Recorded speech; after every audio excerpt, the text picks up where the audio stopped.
What's up, guys? Chova here. So I recorded an hour-long video, and the audio was out of sync. So I still got some debugging to do with my video setup, my screencast setup. But I am going to try and do a quick recap of basically what I did, which is kind of good because I fucked up, and it took me an hour to get it all working. So you probably don't want to sit through all that anyway.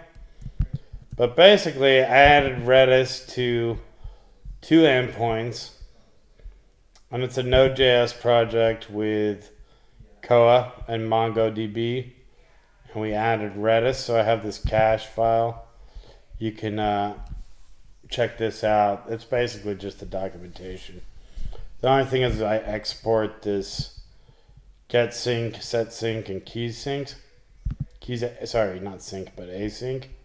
And it's permissified so that I can use await on it. Now,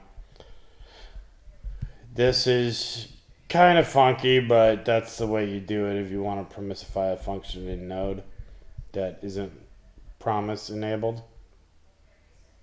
Not a big fan of callbacks. Used to use callbacks. They're kind of really much a pain in the ass. And it just makes ugly code. So I import it at the top of my controller file, which handles the routes.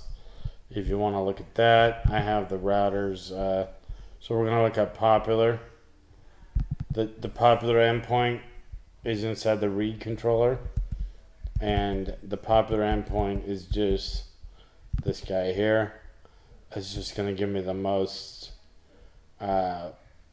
viewed posts in the last 4 hours. So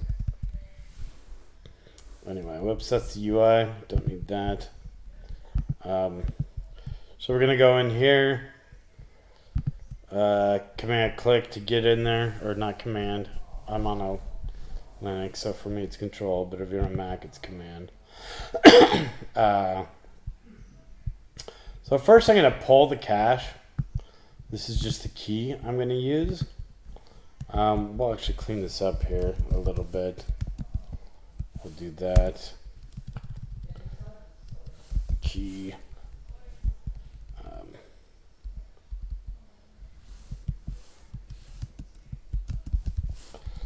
Just gonna log it.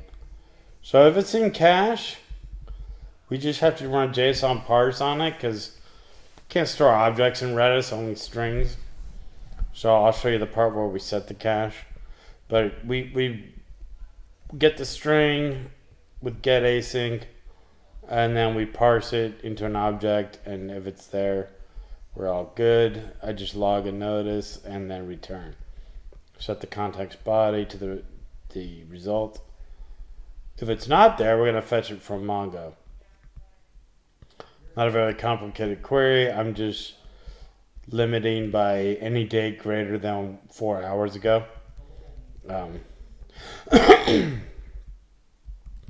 And then I'm going to set the cache here.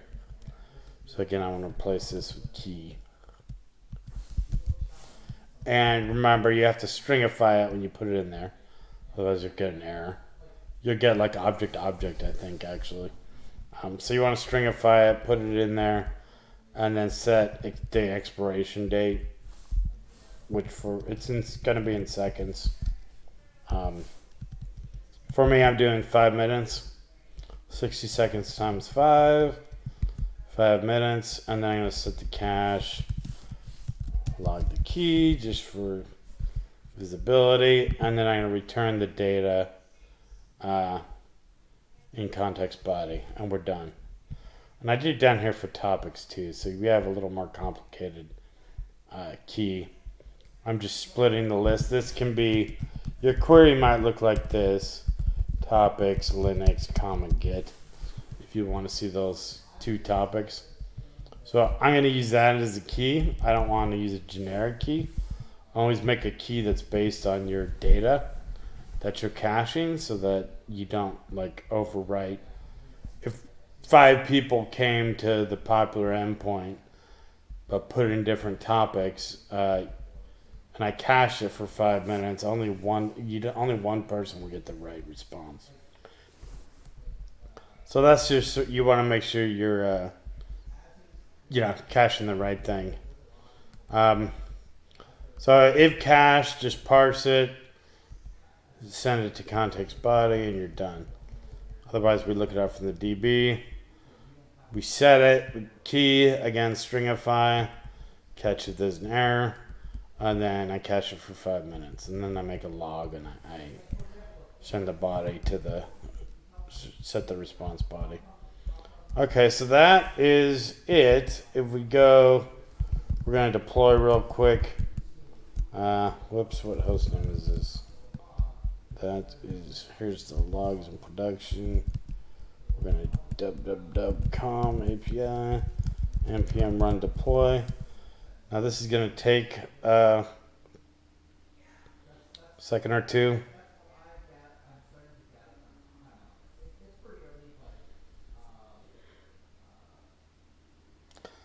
More than a second.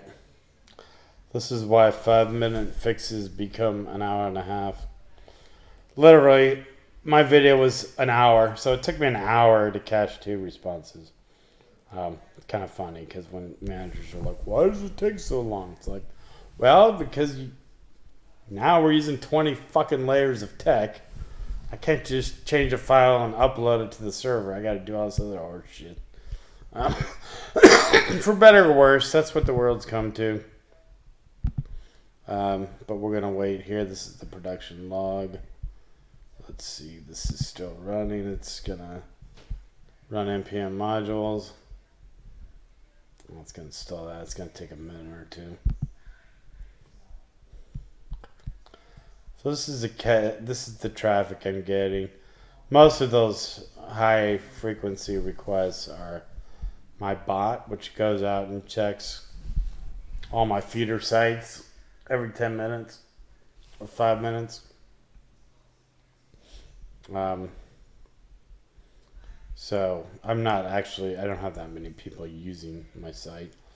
I don't have a lot of visitors, so if you want to share it, go ahead.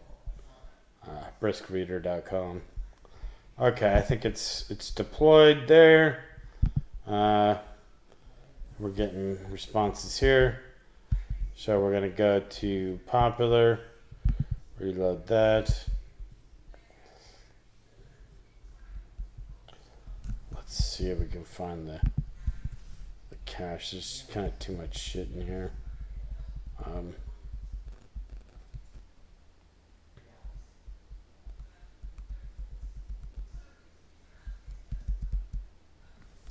know what I can do. I'm going to ack it for cache.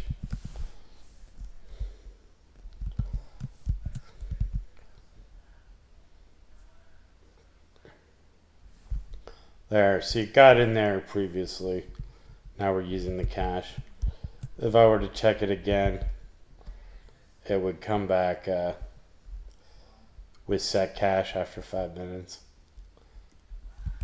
So that's how you can speed up endpoints. If we look at the API directly, a lot of that load time is client side. So see, you got 100 results. Whoops. 100 results. I think it's a little slow because it's sending each web page over the wire.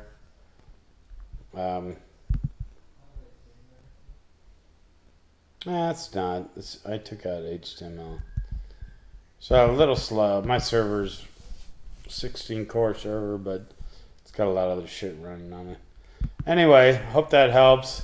Brief intro. If you guys want to learn something new or how I set up my deployments, I do what's called the poor man's method of DevOps, which is keep it as simple as possible. The less moving parts, the easier it is to debug, all that kind of stuff. So anyway, all right, happy New Year, guys. Take care, share the videos, chovy.com. Check out Brisk Reader.